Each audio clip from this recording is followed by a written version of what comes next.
Assalamualaikum warahmatullahi wabarakatuh. Selamat datang di Erwin Story. Halo teman-teman, gimana kabarnya? Semoga kalian baik-baik saja ya. Kalian pernah dengar gak cerita tentang hantu pengantin? Nanti seperti biasa, link sumber aku taruh di kolom deskripsi jika kalian ingin membacanya sendiri. Yuk gak usah lama-lama lagi, cari posisi yang nyaman, rebahkan badan. Selamat mendengarkan.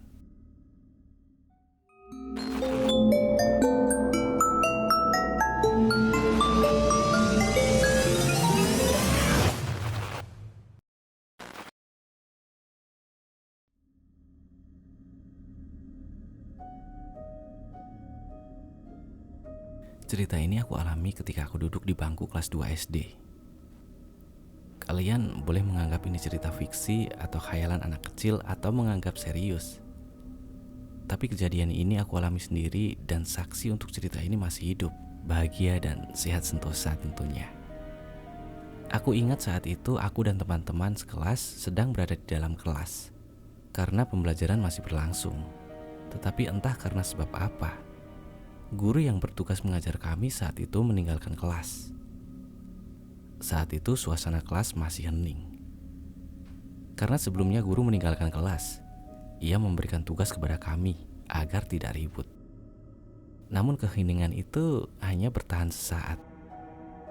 Sampai salah satu temanku, Angga, nyeletuk keras. Kok bau bunga mawar sih? Semua anak langsung menatap Angga dong. Lalu aku ikut bicara. Enggak bau kok. Dan kemudian anak-anak semua berteriak. Angga cuma menggigau. Kelas kembali hening. Tak ada yang menanggapi omongan Angga. Tak lama berselang, aku mencium bau bunga mawar yang sangat semerbak. Lalu aku berbisik kepada teman sebelahku, Santi namanya. San, kok aku nyium bau mawar ya? Kamu nyium gak? Enggak kok. Kamu ketularan Angga ya? Padahal bau mawarnya semerbak banget. Dan ternyata nih, gak cuman aku dan Angga yang nyium bau mawar itu. Temanku yang duduk di pojok belakang kelas pun juga menciumnya. Dia nyeletuk sama kayak Angga. Namanya Desi. Ih, bau banget bunga mawar, dia ngomong sambil menutup hidungnya. Suaranya jadi kayak kodok gitu. Gara-gara suara yang kayak kodok itu, anak-anak sekelas pun ketawa semua. Di sela-sela anak-anak gaduh karena tertawa, aku iseng naik ke kursi dan menengok ke luar jendela kelas. Karena aku duduk di bawah jendela, jadi aku mudah banget kalau nengok keluar jendela. Dan saat itu aku lihat rombongan orang antar jenazah. Padahal mereka gak lewat depan sekolah. Jadi ilustrasinya seperti ini nih. Posisinya rombongan jenazah itu seharusnya lewat depan SMA 2. Dan posisi SD aku ada di sebelah sini, di bawah. Dan di seberang SD ku saat itu masih ada sawah-sawah. Jarak SD dan SMA kira-kira 400 meter. Gak mungkin banget kan kalau sampai nyium bau bunga mawarnya. Tapi karena saat itu kami masih polos, jadi masih ngira bau bunga itu berasal dari jenazah yang digotong itu. Dan di hari berikutnya, tersebar rumor bahwa orang yang jenazahnya dibawa kemarin itu adalah calon pengantin. Ia pulang ke kampung halamannya untuk melaksanakan pernikahan.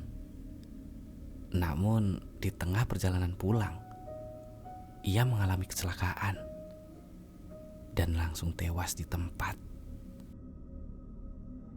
Karena aku agak merinding dengar cerita itu, apalagi aku orang yang pertama kali nengok ke jendela dan melihat jenazah itu di bawah.